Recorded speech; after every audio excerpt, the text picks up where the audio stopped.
Bienvenidos al podcast de la Sociedad Colombiana de Arquitectos Regional Bogotá y Cundinamarca, en el marco de la edición número 23 del Anual de Estudiantes de Arquitectura. Para esta edición, 9 estrategias académicas en que profesores y estudiantes abordan el conocimiento de la arquitectura, los semilleros de investigación.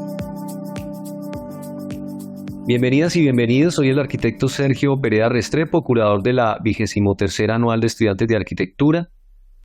Este episodio aborda la relevancia del análisis de representaciones arquitectónicas en la enseñanza y aprendizaje de la composición arquitectónica.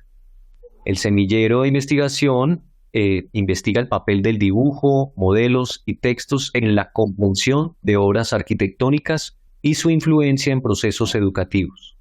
Se discuten categorías de análisis, se analizan obras paradigmáticas y se explora la argumentación gráfica y escrita para destacar la importancia del dibujo en la generación de conocimiento.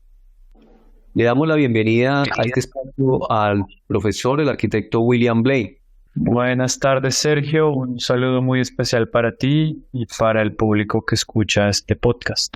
Muchas gracias, arquitecto. El arquitecto es líder del semillero de investigación Análisis de Obras Arquitectónicas de la Universidad Piloto de Colombia.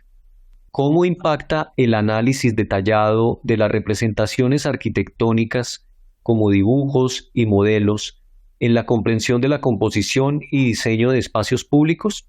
Gracias, Sergio, por la pregunta. Es muy interesante. Para comenzar a responderla, se me ocurre acudir a un texto de Alberto Pérez Gómez, quien dice que la representación es importantísima para el arquitecto o arquitecta contemporáneo, porque es lo que hace primordialmente. Es el ejercicio básico de su profesión, es decir, los arquitectos producimos representaciones gráficas que de alguna manera modificarán el entorno construido. Y desde esa perspectiva, analizar las obras utilizando las obras de arquitectura u obras de espacio público, utilizando como fuente primaria sus representaciones, no solo resulta pertinente por ser un espacio en el que ocurre la arquitectura, el espacio, cuando digo espacio me refiero a la representación, como aquel lugar en el que ocurre el diseño y la arquitectura, sino que también dibujar las representaciones de una obra como procedimiento facilita que los estudiantes puedan reconocer y entenderlas mucho mejor, lo cual es relevante para que luego puedan formular las hipótesis con las que eventualmente explican esas obras que están analizando y sobre todo como procedimiento que les permite explicar los caminos recorridos por el autor de la obra o la autora de la obra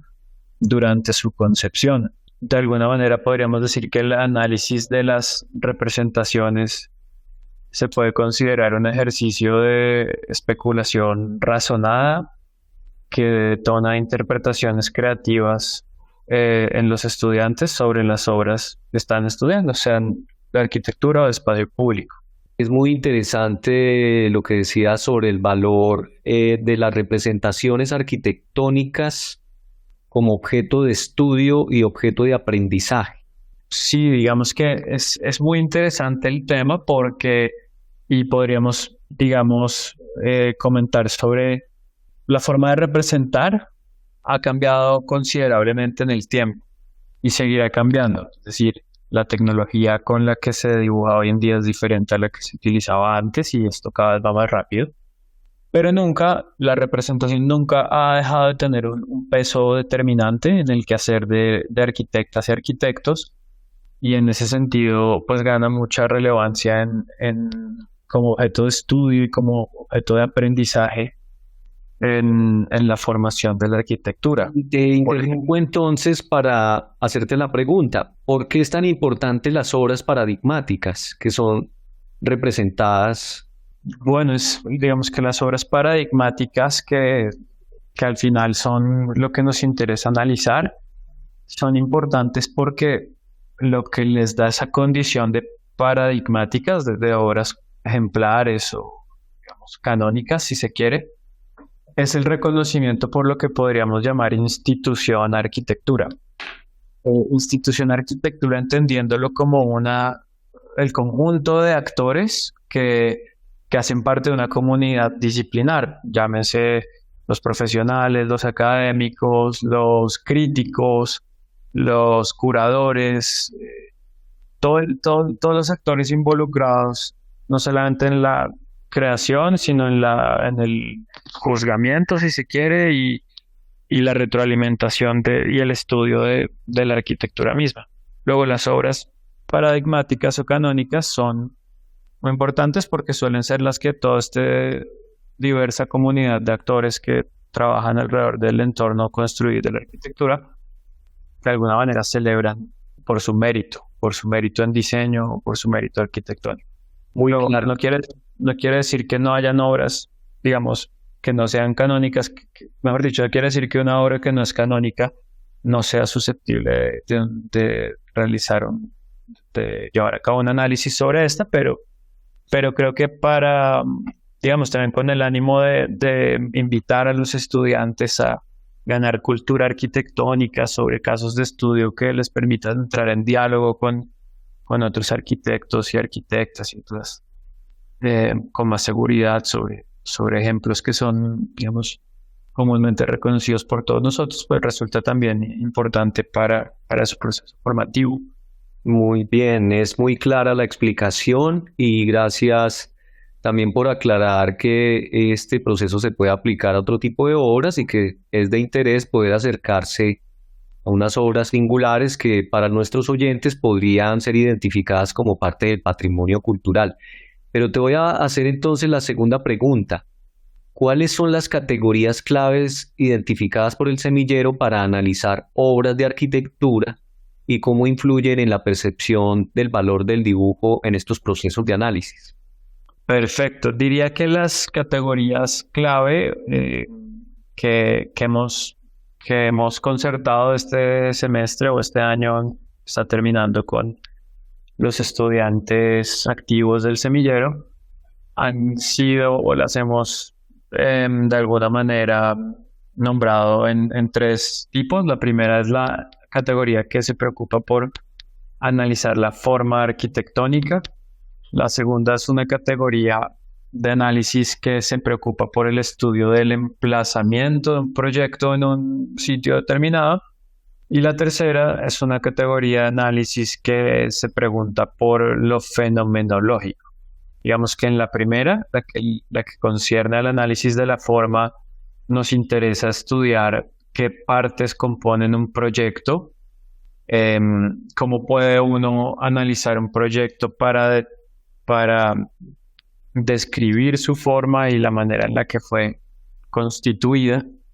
Para esto nos apoyamos pues no solo en unos autores de un reconocimiento internacional relevante, sino también en el trabajo propio de unos colegas de la Universidad Piloto que desde hace unos años vienen trabajando en fortalecer la tradición de proyecto arquitectónico al interior de la universidad. Entonces tenemos pues no solamente autores, como te digo, occidentales, europeos, de generaciones anteriores, Aldo Rossi, Carlos Martí Ariz, Antón Capitel, sino también unas revisiones de esos textos que han generado algunas publicaciones al interior de la Piloto, de algunos colegas como el profesor Francesconi, el profesor Rojas, el profesor Quiroga, la profesora Salinas, etcétera.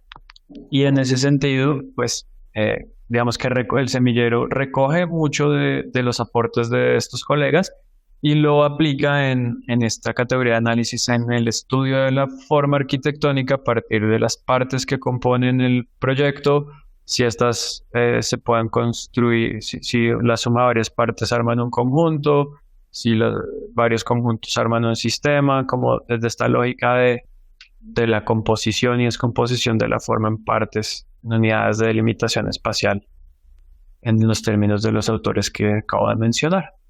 En la segunda categoría de análisis que te mencionaba, que tenía que ver como con el emplazamiento, sí, nos preocupamos por preguntarnos ya no tanto qué partes componen el proyecto, sino de qué manera estas partes que componen el proyecto se emplazan en un lote. Y entonces no nos estamos preocupando tantos por qué tipo de espacio es, sino por qué operación de diseño se utilizó para ubicar ese espacio según las características del sitio en el que se insertan. Entonces aquí hay una tesis de maestría, me parece, del egresado de la maestría en la Nacional, si mi memoria no falla, Daniel Felipe Camacho, que tiene una tesis que se titula Escuadrar, Abanicar, Escalonar y Brincar, y que es un ejemplo de operaciones de tipos de operaciones que nos interesa estudiar y sobre las cuales podemos especular también alrededor del emplazamiento y de esta categoría que, como te mencionaba, no se ocupa tanto de identificar las partes que componen el proyecto, sino la manera en la que estas partes se ensamblan en un sitio específico. Me gustaría por último, que expliques la última categoría de análisis, porque vienen nombrando unos referentes y puedes tener la oportunidad de que los oyentes queden, digamos, con el recuerdo de la importancia que tiene el PEP, el proyecto educativo de la Universidad Piloto, y, digamos, la experiencia que se ha logrado en la maestría de arquitectura, porque yo creo que es parte de esos referentes y los puedes nombrar, ya que ahí seguramente hay otras experiencias. Claro que sí, Sergio, gracias. Pues bueno, los referentes, digamos, al interior de la Universidad Piloto quizás pasen por el trabajo de Plutarco Rojas, de Rafael Francesconi, de Edwin Quiroga. Hay un libro muy importante en el que participaron los tres, y otros autores, colegas también de otras universidades, y Ángela Salinas, también de la Piloto, que se titula Aprendizaje, Composición y Emplazamiento. Y pues es un libro que fue como de alguna manera el punto de partida desde el cual surgieron posteriormente muchas investigaciones. Otro libro que es importante como referente para el semillero es uno que se titula Gramática y Analogía para la composición y el análisis arquitectónico, también del profesor Rojas. Hay algunas publicaciones de revistas, por ejemplo, en la revista Nodo de la Universidad Antonio Nariño, hay algunos artículos también de estos investigadores que son muy importantes como referentes en el semillero. Uno de Rafael. Y en cuanto a la categoría de análisis de fenomenología, ahí podrías tener también otros referentes seguramente. Sí, fíjate que esta categoría de análisis que se preocupa más, no tanto, si en la primera que mencioné hablábamos de las partes que constituyen el proyecto, y en la segunda categoría las operaciones desde las cuales esas partes se ordenan en un sitio, la tercera que tiene que ver con el análisis fenomenológico, pues se pregunta por qué puede sentir un cuerpo al transitar por esos espacios. ¿Cuál es esa experiencia estética que el usuario, que se invita al usuario a tener mientras circula por el proyecto? Y ante esta pregunta hay unos referentes, unos autores muy importantes. Uno es Alberto Pérez Gómez. Alberto Pérez Gómez tiene una cita muy bonita que me gustaría leer, es muy corta y que tiene que ver pone un poco en valor la preocupación por lo fenomenológico, porque de alguna manera el medio o la forma en la que nos enseñan, la que hemos aprendido y en la que nosotros enseñamos a componer arquitectura, se preocupa naturalmente por lo métrico, por lo cartesiano, por las dimensiones exactas y precisas, las axonometrías, las plantas, los cortes, pero el espacio como lo vivimos no es un espacio tan objetivo, es decir, el espacio no es tan estático. Y la cita que nos invita a tener esta reflexión de Alberto Pérez Gómez en el libro Tránsitos y Fragmentos dice así: en términos más generales, podríamos concluir que en la percepción humana el tiempo y el espacio, en primera instancia, son elásticos, no métricos, y dependen de las circunstancias. La distancia entre el trabajo y mi casa cambia cada día y depende de mi fatiga, del deseo de ver a mi familia, de mi hambre o de mi impaciencia, aun cuando el odómetro pueda medir el mismo kilometraje. La situación tiene prioridad sobre toda idealidad. Y ahí termina la cita. Y es muy bonita porque de alguna manera nos está haciendo ganar conciencia de cómo, aunque el espacio se puede racionalizar en un dibujo axonométrico, una perspectiva, una planta, un corte, nuestra experiencia del espacio es muy diferente, ¿no? Es decir, de mi casa al trabajo hay la misma distancia, pero dependiendo de mis circunstancias, yo un día voy a sentir que me demoré más caminando de mi casa al trabajo o que me demoré menos. Y es una cita muy bonita que también nos ayuda a poner en valor esta nueva categoría estética en el análisis que hacemos. Gracias, qué explicación tan detallada. Me parece que es muy valioso en este punto como que pueda rescatar algo específico de la experiencia del semillero, es decir, los estudiantes han llegado a unos resultados, quieres transmitir algo de la experiencia, la voz que ha tenido el semillero tratando de expresar esto en diferentes, digamos, productos de nuevo conocimiento. Sí, claro que sí. Digamos que pues a lo largo de estos años el semillero ha tenido ha sido relativamente intermitente. Lo tuvimos activo en el 2018, 19, luego unos años inactivo y este año está retomando.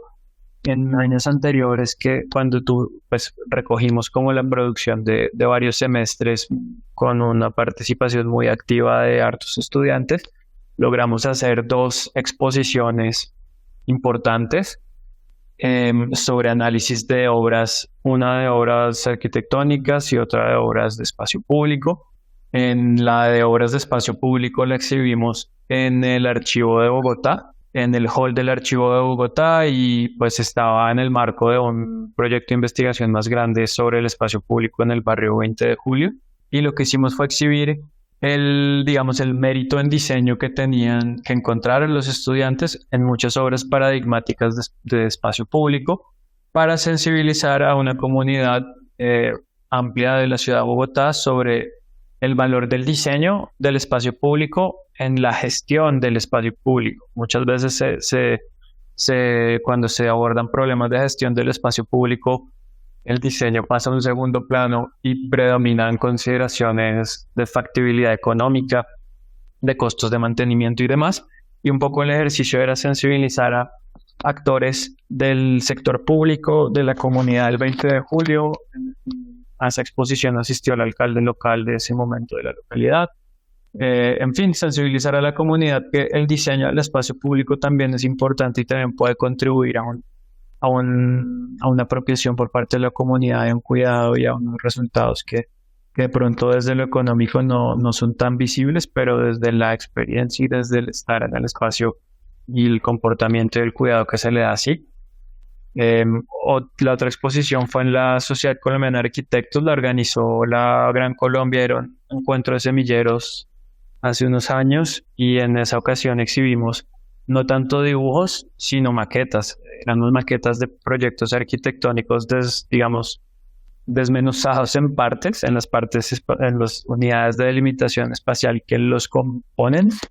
Y pues también fue muy interesante, como te digo, fue un encuentro de semilleros y fue una experiencia valiosa también de divulgar resultados. Y una última que se me ocurre, antes de devolverte el uso de la palabra, fue un encuentro en la Pontificia Bolivariana de Medellín, un encuentro de investigaciones en diseño grande organizado por la facultad, en el cual participamos con 3 ponencias en ese entonces, casi todas enfocadas al tema propio del semillero, que es la importancia del análisis de obras en la enseñanza del proyecto arquitectónico. Gracias, excelente haber podido nombrar todos estos resultados, y la producción de nuevo conocimiento pues adquiere otros matices cuando se divulga y se socializa en diferentes eventos. Yo creo que eso va dando una producción más amplia, y entonces vamos a pasar a la tercera pregunta, que tiene que ver con este tipo de producción y sobre todo con el objeto de estudio,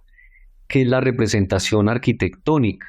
Como para terminar esta reflexión y despedirnos en este episodio, arquitecto William Blay, la representación arquitectónica, ¿cómo contribuye a la arquitectura? Bueno, es una pregunta muy amplia, muy interesante y digamos que entendiendo la representación arquitectónica como no solamente como dibujos, sino también como palabras, contribuye, es casi que el lugar en el que ocurre la arquitectura. A ver si de pronto con un ejemplo puedo ganar claridad en la respuesta y Sí, tiene que ver un punto, un hito importantísimo en la historia en el que la representación arquitectónica se convirtió en lo que conocemos hoy. Es decir, antes del Renacimiento italiano, y esto también lo reitera Alberto Pérez Gómez en el libro que mencioné hace un momento, Tránsitos y Fragmentos, antes del Renacimiento italiano, los edificios se construían sin tener unos dibujos tan rigurosos como los que podemos hacer hoy. Se dice que se hacían algunas inscripciones en piedra en el lote o algunos trazos sobre el mismo terreno, pero que la mayoría de decisiones, digamos, proyectuales ocurrían en la obra y que la obra casi que solamente se revelaba cuando el edificio estaba terminado, en la antigüedad, hace 2000 años. Pero ahora, gracias a la innovación que ocurrió en el Renacimiento, que fue el descubrimiento de la perspectiva pues se le atribuye a Filippo Brunelleschi, el dibujo empezó a tener un rol protagónico muy elevado, porque generó como una suerte de división de trabajo en la disciplina entre el trabajo manual y el trabajo intelectual, entendiendo el trabajo manual como literalmente el trabajo de la obra y de la construcción, un trabajo mecánico, y el trabajo intelectual, el del dibujo, porque pues con el descubrimiento de la perspectiva, que aunque se demoró unos siglos en perfeccionarse hasta el 18 o casi que el 19, pues se empezó a asociar el dibujo como una labor intelectual y abstracta que se separaba de la construcción. Yo ya estaba capaz, a partir de la evolución del dibujo que surge en el Renacimiento y que termina en el 18, ya los arquitectos pueden representar sus ideas en un papel y entregárselas a otra persona para que las materialice. Y esa división de trabajo lo que hace es que desde entonces la representación se absorba casi que todo el protagonismo en el quehacer intelectual de la creación arquitectónica. Otro ejemplo que uno podría mencionar es como digamos, en otras disciplinas artísticas, el escultor, por ejemplo, trabaja el 90% del tiempo con la escultura que está materializando, así haya hecho de pronto una maquetica preliminar en borrador, la mayoría de su energía y de su razonamiento está teniendo lugar mientras él hace la escultura. El pintor de pronto hace un boceto, pero el 90% del tiempo está trabajando con la pintura final. El arquitecto, en cambio, tiene que lidiar con una distancia muy amplia que hay entre el lugar en el que toma las decisiones creativas, es decir, el dibujo y el papel, y la obra construida que se tarda muchos años en materializar y que además la materializa otra persona. Entonces, si el arquitecto trabaja el 90% de su tiempo en el papel, en el dibujo, en el computador, donde sea, pero pensando en aquello que va a hacer, en su representación, pues esto reitera, digamos, de alguna manera la relevancia de la representación, porque hasta cierto punto, como te digo, si el escultor trabaja el 90% del tiempo en su escultura y el arquitecto el 90% del tiempo en su dibujo, uno podría considerar casi que el dibujo mismo es el que contiene la obra de arquitectura, no tanto el edificio. Pero bueno, eso detona muchas otras discusiones muy interesantes, como las de orden fenomenológico, que se preocupa más por la experiencia dentro del edificio que por el placer de ver un dibujo. Y en esa tensión y discusión se encuentra el semillero ahorita, reconociendo el valor del dibujo, de la maqueta, de las palabras, de la representación, pero también moviéndose y buscando nuevos horizontes que ayuden también a sensibilizar a los estudiantes y a los profesores y avanzar un poco en el conocimiento sobre el rol de la representación y las tensiones que puede llegar a generar si se centra mucho uno en un único medio de representación. Muchas gracias, arquitecto William Blake, por participar en este podcast. Claro que sí, Sergio. Muchas gracias a ti por la invitación, a la Sociedad Colombiana de Arquitectos por crear este espacio que me parece muy valioso para dar a conocer un poco lo que se está haciendo en las universidades, en todas las facultades de acá de la región. Así que, y también por supuesto al público a la audiencia que están en estos momentos escuchándonos, pues les mandamos un saludo. Y por supuesto, bienvenidos a contactarnos. El semillero de análisis de obras arquitectónicas es de puertas abiertas, no solo el interior de la Universidad Piloto, sino entre universidades, pues muy, muy bienvenidos los intercambios que se quieran generar. Así que un saludo para todos y nuevamente gracias, Sergio, y a toda la Sociedad Colombiana de Arquitectos por el espacio. Muchas gracias por sus palabras, arquitecto William Blaine, y un saludo muy especial a la comunidad académica de la Universidad Piloto de Colombia y especialmente al semillero de investigación Análisis de Obras Arquitectónicas por haber participado en este episodio. Agradecemos también a nuestros oyentes en general en el momento y lugar donde nos escuchen. Los invitamos a escuchar todos los episodios de este podcast a través de las plataformas Spotify, Apple Podcast y en la página de la Sociedad Colombiana de Arquitectos Bogotá y Cundinamarca. Soy el arquitecto Sergio Perea Restrepo, curador para la 23ª Anual de Estudiantes de Arquitectura. Hasta pronto. Bienvenidos al podcast de la Sociedad Colombiana de Arquitectos Regional Bogotá y Cundinamarca, en el marco de la edición número 23 del Anual de Estudiantes de Arquitectura. Para esta edición, 9 estrategias académicas en que profesores y estudiantes abordan el conocimiento de la arquitectura, los semilleros de investigación.